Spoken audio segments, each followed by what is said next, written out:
Well, baby, I'm on it with a bottle of wine and an old dirt road. Are you ready to go?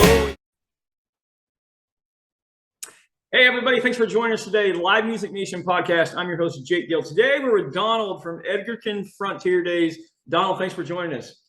Oh, thanks for inviting me. I appreciate it. Donald, you have a long history in the live entertainment business. And so give us a little background on you and tell us a little bit more about how you got involved with Edgerton Days. Well, my history with Edgerton Frontier Days really is, man, it's over 2 decades now in reality that I have volunteered for the organization and helped out in one form or another. I've been president, entertainment chairman. I've done all kinds of things to keep this small town event going and growing. And so, more just about me is, I'm a guy that grew up in Edgerton. As a child, used to go to Edgerton Frontier Days when it was really well, baby, I'm on it with a bottle of wine and an old dirt road. Are you ready to go? And just some fundraisers, and right. Grew to having some street performers that was the local bar bands. And in my teenage days, they had River Rock, which actually they had booked, and then they had the number one, which drew hundreds and hundreds of people, maybe 1,000 people to town at the time. Biggest turnout we had at that time. And but it was something that I grew up with, and I never wanted to see it die. So I just got involved and stayed with it. That's really what it's about. Hometown proud and getting people involved. Absolutely. So when we were there maybe 5-6 years ago now, and just small town, but on the verge outside of Kansas City, but huge stage. Like, you guys go all out on your production. We do. So we pushed it up quite a bit to what I would consider a little closer to concert venue. Yeah. Except for we're still keeping it free. So we're not going to pull in a huge name entertainer. We've had some pretty good names, but we're not looking to draw 10,000 people to town. We're really, the target is to keep it focused on our community and people that do live here and have lived here, and and trying to draw people back home to just have a good time and reconnect. And so we don't have the focus that some may have in large venue and revenue streams.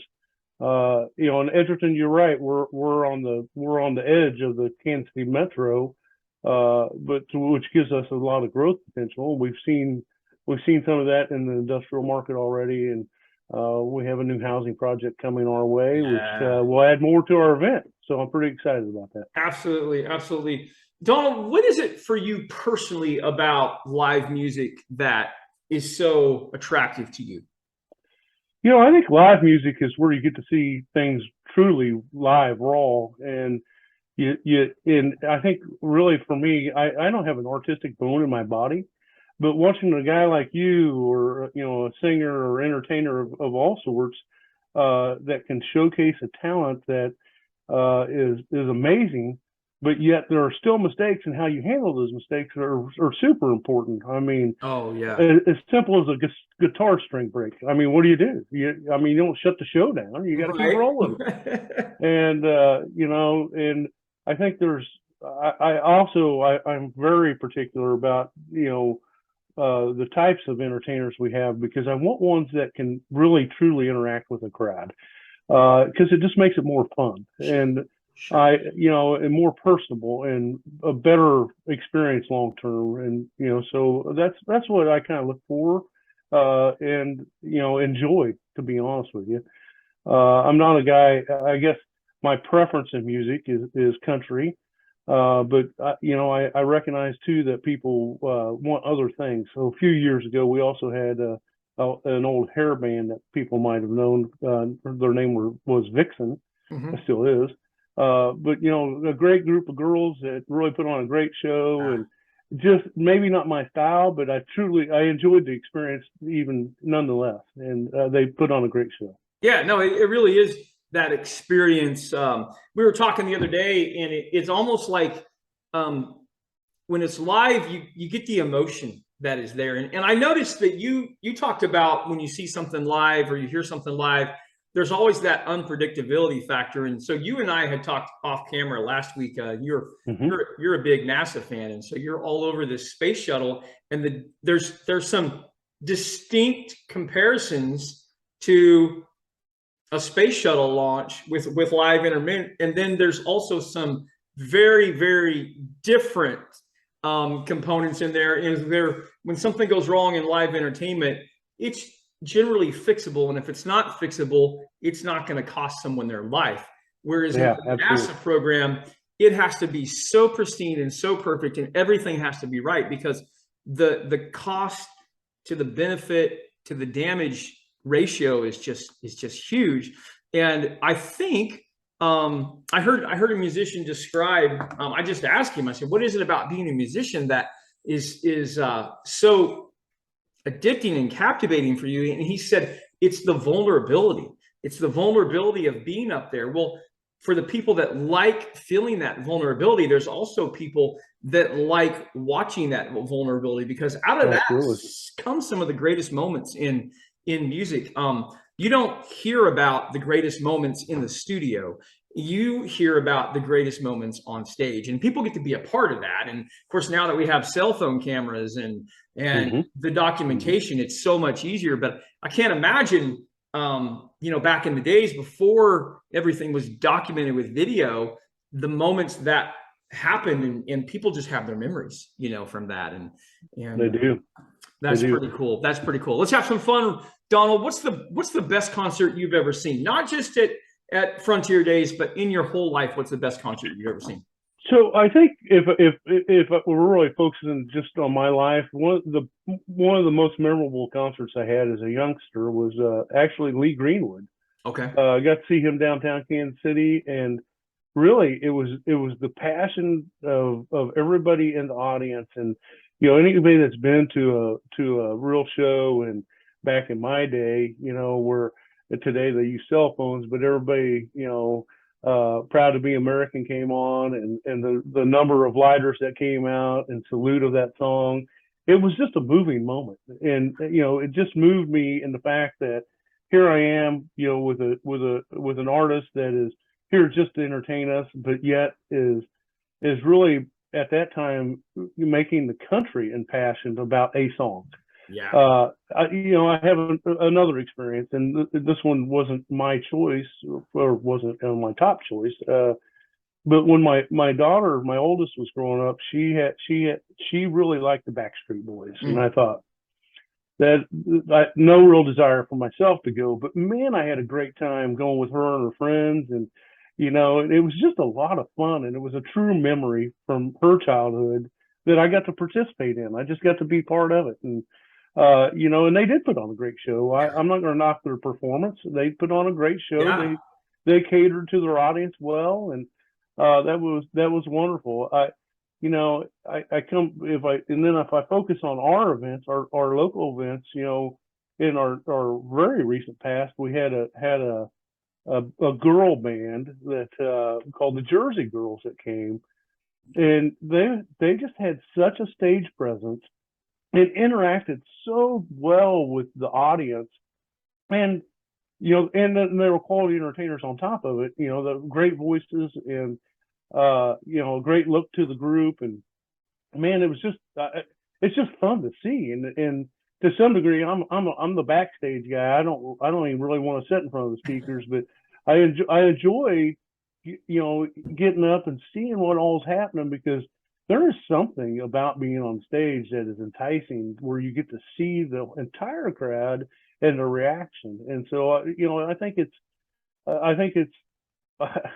it's a ton of fun in all reality. Yeah, no, and, absolutely. And I'm going to use you for an instance. When you came to Edgerton Frontier Days, we had weather. We're an outdoor event. And I don't know how well you remember this, but man, it stormed. So we're a 2-band night group event. We're for 2 nights, so we have 4 bands total. Both nights that year, we had rain in the middle of our entertainment, and somehow thanks to the good Lord, we actually got some music in on Yeah. both ends of those storms. But it also provided a lot more time to, kind of get together, hang out with the people. And, there were severe storms, no Yeah. doubt about it.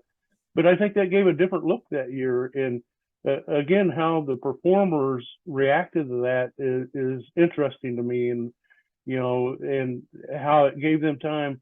I think about this where someone like you that, you got a name and see a lot of people, got a lot of fans, and you sign a lot of autographs and you do a lot of things, but, don't ever forget the moments of the startup when, you were looking for fans, and never forget, what those fans really mean to your base and who they are. And, Yeah. be thankful for that because, at the end of the day, the more you have of that, the better your chances of being successful become. But the better the venue also likes you. Yeah, absolutely. Absolutely. Very good advice. Okay, last question.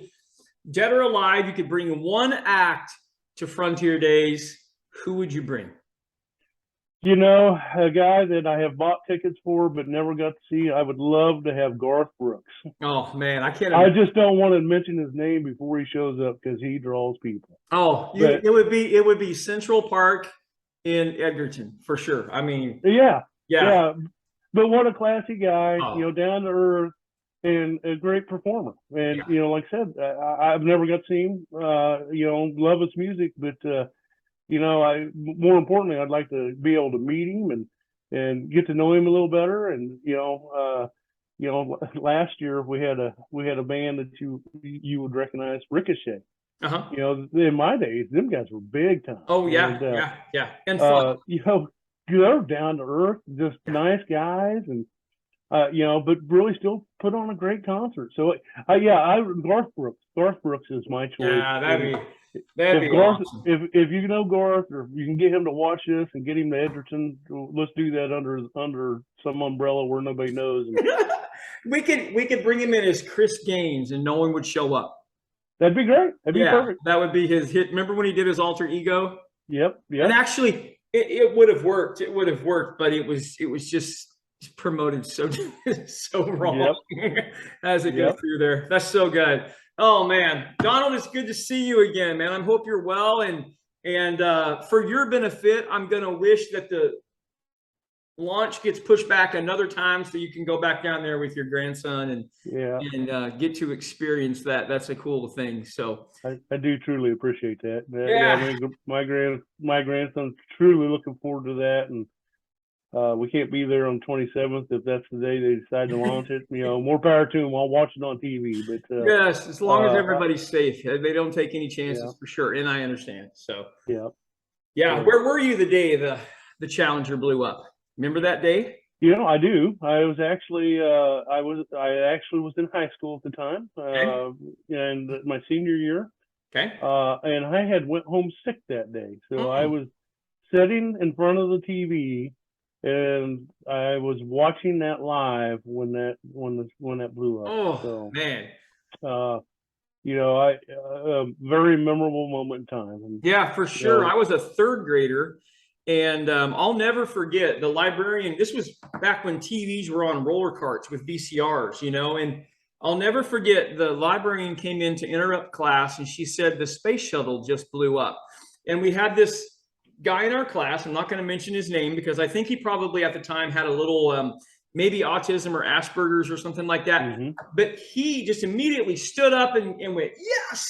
And he thought she was saying that it took off and blasted off.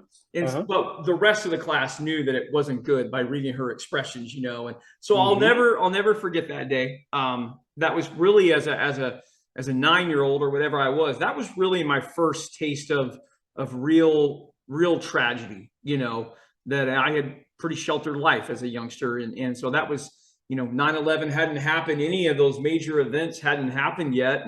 And that was, for me, that's like the equivalent of JFK or something like that. It was that absolutely monumental of a national moment of mourning. So yeah, very curious. Well, and again, like you said, Nash is super, I don't know how we got off on space, but it is a mutual interest as we have there. So That's good. Well, Donald, thank you so much for being on with us today, and love what you guys have going on. I love the biggest thing that I love is that you are an Edgerton boy, and just continuing to support your community and do it with live music. That's fantastic. Live music really does. And I don't want to keep you, but live Oh, you're music fine. will absolutely add to an event. And so I told you about Edgerton Frontier Day start with just the Boy Scouts, and Mhm. even the start of live music of local entertainers can be a tremendous asset to the entertainer along with the event. So, Right. it doesn't have to be what a lot of people think it has to be. It just ultimately has to. If you have it, it will add something to the event that will draw people and will be great. And even if you think it's going to be bad, it turns out way better than you think most times. Right. And Right. so keep an open mind, and there's some. I'm gonna say this is, you're a local Kansas boy, but I'm always amazed with the local talent we get to see. Yeah. And it never ceases to amaze me. And a lot of times now we'll try to partner a name entertainer with someone more local to help them get a start. Sure. Oh, Uh, absolutely. and I think at the end of the day, that's us, kind of working the market a little bit. But the reality is, it's also important to have people like you that got to start and get up and go. And we Yeah. had a 14-year-old girl at this year's event. Her name was Jaden. Mhm. Kansas girl. A little nervous, didn't even have a full song list when we booked her, and she came in and did a full 90-minute set, and Wow. just had a great time, first time on a big stage. And it was a lot of fun. And then she's playing tonight, same night as Ricochet, and them guys are like, yeah, hey, that was awesome. That's And cool. then she got to hang out and be a 14-year-old in front of the stage with a real great band, and Yep. it was just tons of fun, tons of Yeah. fun. So it Fantastic. adds to an event, man. It does. Adds to an It event. does. Absolutely. Well, Donald, thank you very much. Good luck, and we'll talk to you down the road. All right, man. Thanks. You have a great day. Thank you. Well, baby, I'm on it with a bottle